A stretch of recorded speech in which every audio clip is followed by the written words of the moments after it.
Cette semaine, Méditerranéo vous emmène à Berlin à la découverte du projet Multaka pour l'intégration des réfugiés grâce à la culture.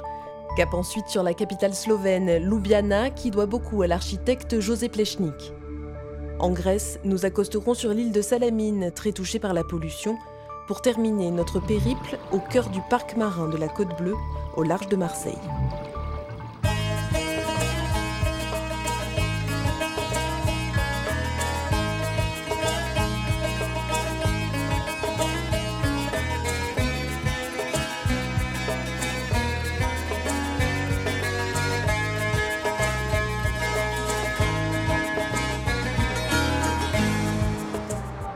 À Berlin, le projet Multaka Rendez-vous au musée permet à des réfugiés irakiens et syriens de devenir guides pour offrir des visites à d'autres réfugiés dans leur langue maternelle. Au final, il s'agit de mettre en parallèle leur propre histoire et celle de l'Allemagne pour mieux se comprendre et s'intégrer.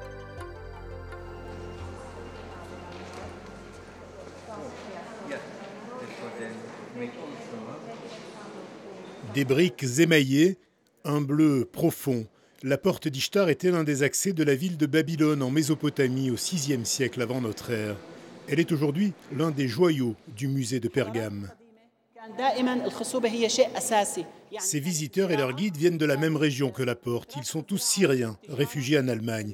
Bachar travaillait au musée de Damas et il est le mieux placé pour souligner les liens entre Berlin et la Syrie, où certaines œuvres du musée, endommagées pendant la Seconde Guerre mondiale, ont été restaurées.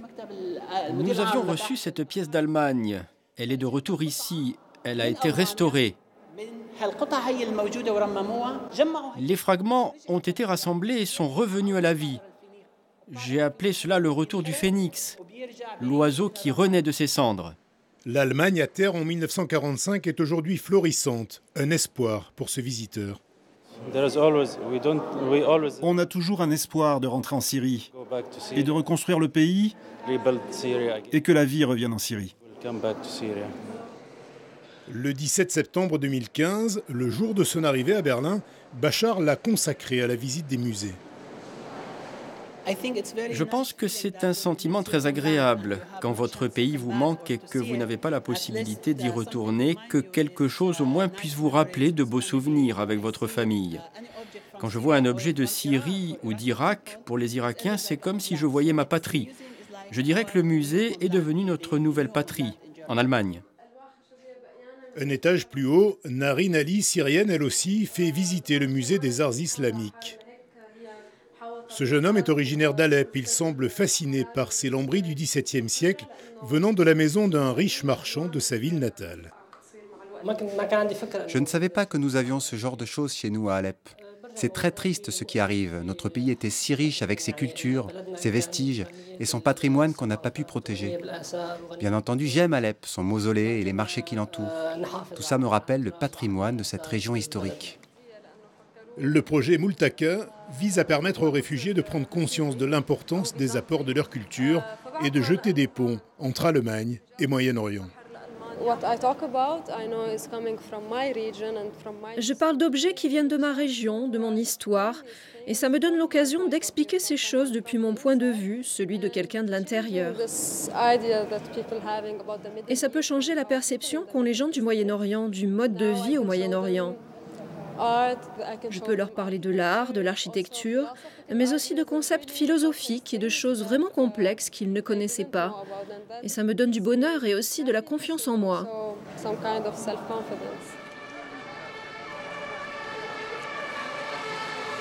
Checkpoint Charlie est l'un des lieux symboliques de la guerre froide. C'est ici que Nafé Kurdi démarre la visite guidée de son Berlin de réfugiés. À Damas, les checkpoints sont une réalité quotidienne, avec des arrestations arbitraires et des bakchiches obligatoires. Parfois, il faut lui donner de l'argent, parce que sinon il peut t'abattre et personne ne lui dira rien. Nafé est arrivé à Berlin à l'âge de 19 ans. Avec l'association de tourisme alternatif Querstadtein, il propose aux visiteurs des parallèles entre l'histoire de Berlin et sa propre histoire. Il a quitté Damas il y a 2 ans, après le bombardement de l'école d'ingénieurs où il aurait dû se trouver. À cette époque, je pouvais mourir à n'importe quel moment. J'avais échappé à la mort quelques fois avant de partir. Et en même temps, même si je n'étais pas mort, je n'avais aucun avenir là-bas. Parce qu'il y a la guerre et je ne pouvais rien faire. Devant les restes du mur de Berlin, il raconte son dangereux périple. Vous aviez des vêtements chauds? Oui, j'avais une veste, mais pas très chaude. La traversée en bateau de Turquie en Grèce, puis les 10 jours de chemin jusqu'à son arrivée, porte de Brandebourg. Je sens que ça va aller. Je n'entends plus le bruit des bombes. Je vais commencer à revivre, ou plutôt à vivre, parce que je n'ai jamais vécu une vie normale. Dans une banlieue éloignée, ce jour-là, Hussam Mohammad, le directeur du projet Multaka, originaire d'Irak, rend visite à Ala Al-Kassir, l'un des guides du musée. Ala est arrivé de Syrie il y a 2 ans, lorsque l'Allemagne a ouvert ses portes à tous les réfugiés.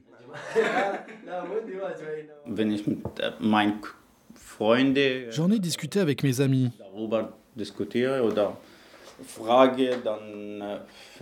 Je trouve qu'ici en Allemagne, c'est mieux, c'est sûr. C'est mieux que dans les autres pays. Naturellement, je reçois de l'aide de l'État allemand. C'est lui qui me fournit le gîte et le couvert. L'Allemagne, un paradis, loin de l'enfer syrien. On se retrouve au paradis, c'est le nom de ce spectacle de rue, monté par une compagnie berlinoise avec des acteurs allemands et réfugiés. Je viens pour les amis et ça me fait chaud au cœur. Je ne dois pas rester juste un réfugié ou un étranger. Il faut absolument que je fasse quelque chose. I know that we are strange. Our religion is different. Ces images datent du printemps 2016. Different. Marianne Cornil a mis le spectacle en scène. La plupart des acteurs étrangers c'est un spectacle qui remue.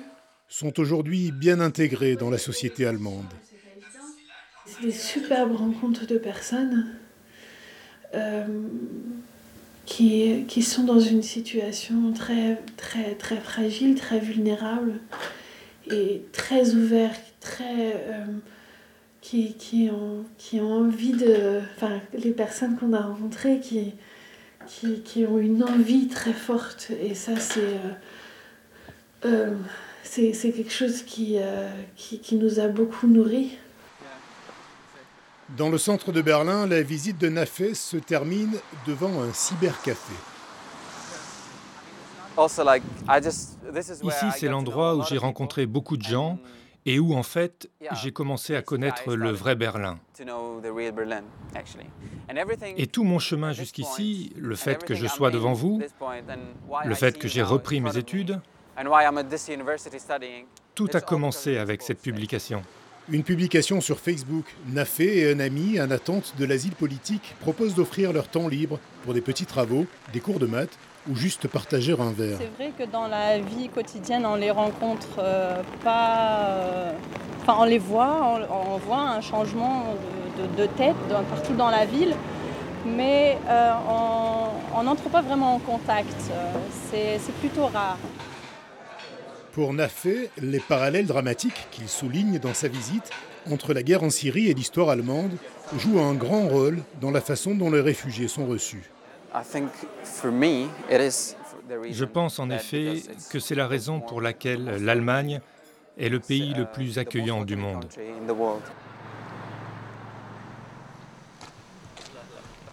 Hussam et Ala, les 2 guides du projet Multaka, ont aujourd'hui rendez-vous pour un atelier de peinture sur verre proposé par l'association. Multaka, ce n'est pas seulement les visites du musée, c'est aussi ces moments d'échange entre Berlinois et nouveaux arrivants.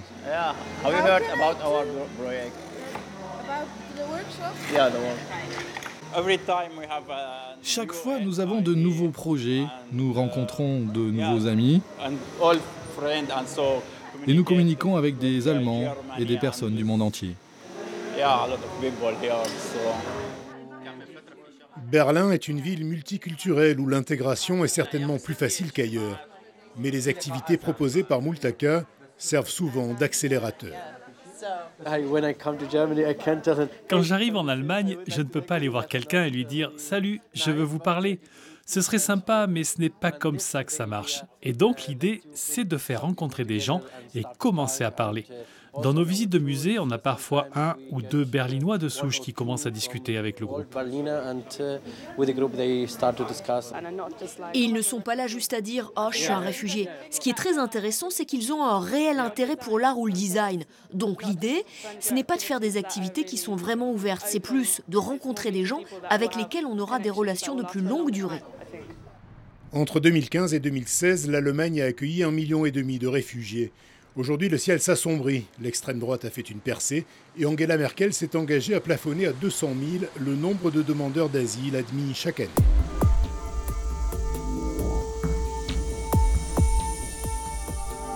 On dit que José Plečnik est à Ljubljana ce que Haussmann est à Paris ou Gaudi à Barcelone. Le célèbre architecte qui rêvait de transformer la capitale slovène en une nouvelle Athènes est mort il y a tout juste 60 ans, l'occasion pour sa ville de lui rendre hommage.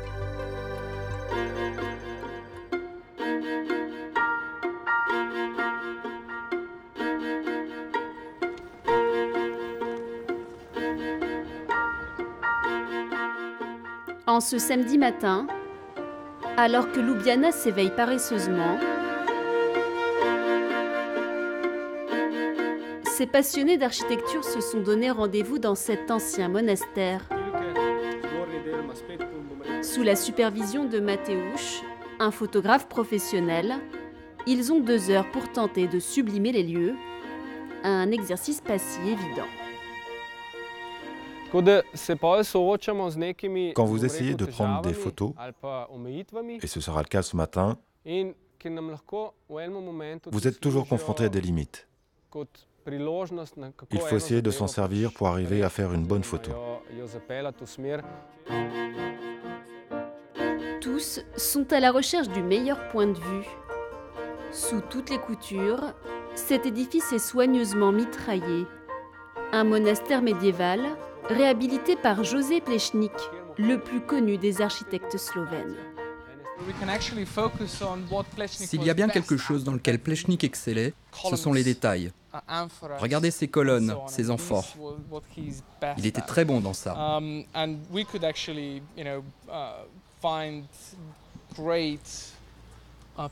C'est vraiment un plaisir de se plonger dans tous les détails de son architecture. C'était quelqu'un de très méticuleux. Un style antique revisité, hommage à l'histoire ancienne de Ljubljana, cette ancienne colonie romaine. Parmi les détails, cette inscription « Seul votre travail attestera de votre existence ». Plus qu'une maxime, un impératif auquel Plečnik a été fidèle toute sa vie. Aujourd'hui, la capitale slovène Ljubljana lui doit près de 150 créations, des édifices, des ponts, un marché, de vastes places arborées ou encore la Bibliothèque nationale. 60 ans après sa mort, la capitale slovène rend hommage à Plečnik à travers plusieurs événements, comme cette exposition photo, du noir et blanc surtout, pour faire ressortir les détails de ses réalisations. On a ici une série de photographies très connues. Elle est signée de Damian Gale. Elle s'appelle Les colonnes de Plečnik. Le photographe a voulu montrer le génie et la modernité de Plečnik, sa perspicacité aussi. Il avait une vision bien précise pour Ljubljana. Il savait précisément ce qu'il voulait faire pour cette ville. Pendant longtemps, José Plečnik exerce à Prague et à Vienne. Le succès et les honneurs sont au rendez-vous, mais le faste de ces 2 villes font ressortir à ses yeux les airs de grands villages de Ljubljana, sa ville natale. Plečnik se met alors en tête de rentrer au pays pour en embellir la capitale. Nous sommes en 1921, il a 49 ans et une détermination à toute épreuve. Pour mesurer cette obsession, il faut visiter la maison de l'artiste à Ljubljana. Une partie de la maison a été construite selon ces plans. Ça s'est fait entre 1923 et 1925. Ensuite, notre architecte y a passé le restant de ses jours. Anna Porok est la commissaire des lieux. Pour elle, s'il y a bien un lieu qui résume la personnalité de Plečnik, c'est la chambre qui faisait aussi office d'atelier. Les idées de Plečnik sont nées ici. Sur cette table de travail, vous pouvez voir une série d'effets qui lui ont appartenu. Ses lunettes, de tout petits crayons, et puis des cigarettes. Dans cette chambre, un vaste bureau et un bien petit lit. Il vivait vraiment en ascète, comme un moine quasiment. Il ne pensait qu'à l'architecture. Un jour, il a même dit que l'architecture était sa maîtresse. Une maîtresse qui fera de lui un artiste prolifique. Parmi les plans soigneusement conservés, des monuments qui verront le jour, mais aussi bien d'autres. Alors, je veux vous montrer les plans du marché. Alors, non pas ça, ça c'est la bibliothèque. Voilà, ça c'est le plan du marché central de Ljubljana. Celui-ci existe, mais Plečnik voulait aussi construire un pont aux abords de ce marché. À cause de la Seconde Guerre mondiale qui venait de débuter, il ne le fera malheureusement jamais. Dénigré par les nouvelles autorités après la Seconde Guerre mondiale, Plečnik va peu à peu tomber dans l'oubli. Nouveau parlement, château, théâtre, salle de concert, des dizaines de projets couchés sur papier ne verront jamais le jour. Seules, des projections faites récemment permettent de se figurer à quoi auraient pu ressembler les créations qu'il rêvait de léguer encore à Ljubljana. Une de ses dernières réalisations sera, ironie de l'histoire, ce cimetière. C'est par ici. Sur le modèle de la nécropole d'Athènes, il imagine un cimetière bordé d'espaces pour se recueillir, des chapelles entourées de jardins, comme pour mieux apaiser les familles endeuillées. Quand il conçoit ce cimetière, Plečnik a déjà perdu malheureusement ses deux frères et sa sœur. Ce lieu est sûrement inspiré par l'expérience qu'il fait alors de la mort. À ce moment-là, pendant la Deuxième Guerre mondiale, il conçoit même sa propre pierre tombale. Il était préparé à la mort, en quelque sorte. Mort en 1957, Plečnik repose ici. Un parmi tant d'autres dans ce cimetière qu'il a jadis conçu. Voici la tombe de notre architecte, José Plečnik. Il a été architecte jusqu'à son dernier souffle. La création donnait sens à sa vie. Du coup, il ne voulait pas avoir une pierre tombale qui puisse ne pas lui ressembler.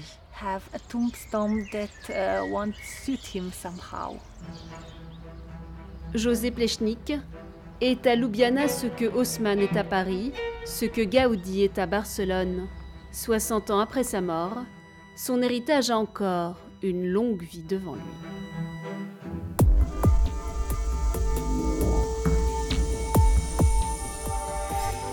Dans un pays ébranlé par la crise comme la Grèce, la question environnementale est loin d'être prioritaire.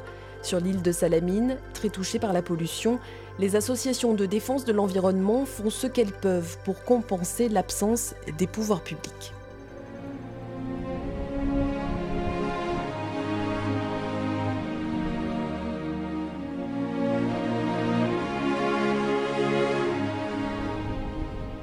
Salamine, surnommée la Divine, la plus grande île grecque du golfe Saronique. Située à 20 minutes d'Athènes, c'est une des destinations préférées des résidents de la capitale grecque. Un espace privilégié, mais aujourd'hui pratiquement livré à lui-même. Marcos Aquilas fait partie de ces Grecs qui n'abandonnent pas. Biologiste de formation, il dénonce sans cesse les dérives actuelles, comme ces maisons implantées au milieu des forêts, sans autorisation, dans des espaces en principe protégés. Avec de l'argent, aujourd'hui en Grèce, on peut faire ce qu'on veut, construire n'importe comment et sans respect pour l'environnement. Une simple amende, et encore, quand on la paye. En Grèce, les municipalités n'ont pas de pouvoir de police administrative. Tout est géré depuis Athènes par les différents ministères concernés. Sur cette île de Salamine, on ne peut que constater les conséquences de cette politique, sans oublier le manque de moyens pour contrôler et gérer au mieux l'environnement local. Chez nous, c'est le ministère des Affaires intérieures à Athènes qui gère les dossiers liés à la protection de l'environnement. Nous, ici, à la mairie, on ne fait qu'accompagner ces directives. Les pouvoirs publics absents, ce sont alors des associations de défense de l'environnement qui prennent le relais sur le terrain. À l'image de Perivos, qui a vu le jour à Salamine en 2009 et qui s'appuie sur 250 adhérents très motivés. Le nettoyage des plages est un exercice habituel qui mobilise toutes les générations. Des actions pour alerter l'opinion publique et pour dénoncer les dérives actuelles. Les habitants des îles grecques se considèrent aussi comme les oubliés de la crise. Pour ce qui est de la protection de notre environnement, on a touché le fond depuis un bon moment. Sur place, on fait ce qu'on peut avec nos moyens. Le seul avantage de cette situation, c'est que l'on ne risque pas de tomber plus bas. On n'a plus qu'à rebondir. Georges Papaleonardos a grandi sur ces plages. Une vie pour constater que tout a tellement changé autour de lui. Il ne baisse pas les bras pour autant. En témoigne son implication au sein de cette association. Tous les gestes comptent. Tout a tellement changé depuis mon enfance. Le béton est présent partout aujourd'hui. Et la pollution s'est généralisée sur toute l'île. Elle nous vient d'Athènes, bien sûr, mais aussi de toutes les autres îles qui nous entourent. On s'inquiète forcément pour les générations futures. C'est pourquoi notre action au sein de cette association de défense de la nature reste essentielle. Il s'agit de montrer l'exemple. Car ici, l'État et la municipalité ne s'investissent pas. Ils ne font rien pour sauver ce qui pourrait encore l'être.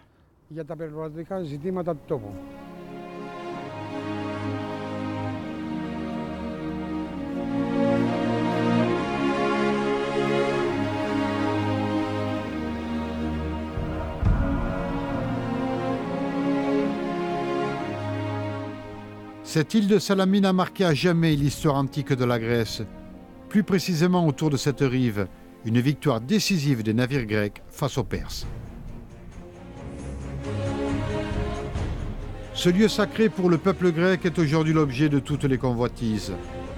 Des investisseurs chinois ont racheté tous les terrains aux alentours du site. On évoque ainsi un projet de pont qui pourrait relier les deux rives. La pollution est visible depuis la plage. Un symbole de plus pour un pays qui n'a plus les moyens de protéger son environnement.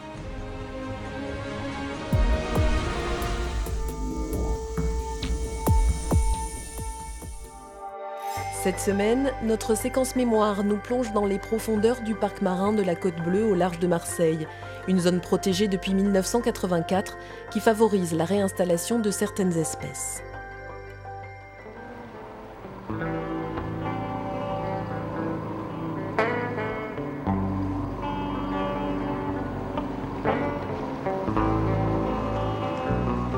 Ces plongeurs sont des privilégiés. Seuls autorisés à descendre en scaphandre dans ce petit périmètre marin de 85 hectares, ils en sont les responsables et ce matin en l'occurrence les comptables. Ici, comme dans très peu d'endroits désormais en Méditerranée, le corail rouge s'épanouit. Ici, c'est non seulement la faune, mais aussi la flore sous-marine qui vit plus et mieux qu'à quelques brasses de là, affranchie des périls que lui font subir les chaluts des pêcheurs ou les ancres des plaisanciers. Poissons, plantes, tout ce qui vit ou permet la vie, tous les organismes sont répertoriés. On a une stabilisation du peuplement, c'est-à-dire une probabilité de rencontre d'espèces rares qui est beaucoup plus importante qu'à l'extérieur de la réserve. Et puis on a vu certaines espèces, comme ailleurs sur le littoral, réapparaître et s'installer, comme le mérou et le corbe, qu'on peut trouver y compris à de faibles profondeurs. Depuis 1995, la réserve s'est dédoublée. À l'extrême ouest de la Côte Bleue, cette fois, au large de Couronne et de Carreau, a été délimité un autre périmètre protégé. Contrairement à la zone de Carie, celle de Couronne-Carreau laisse libre la pêche depuis le littoral. Mais le périmètre de protection est nettement plus étendu, 210 hectares. Sur ces fonds qui tombent jusqu'à 50 mètres, ont été immergés des dizaines de récifs artificiels, en béton armé. Très vite, ces nouvelles collines plantées sur la plaine sableuse des fonds de couronne ont attiré des hôtes qui n'auraient pas pu y vivre sans elles. Parmi les blocs déjà concrétionnés, vivent déjà des espèces vagabondes, comme le loup, et se sont installés des sédentaires, au premier rang desquels les rascasses.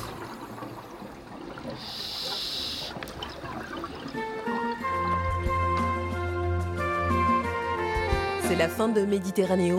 Merci à tous pour votre fidélité. À très bientôt pour de nouveaux reportages en Méditerranée.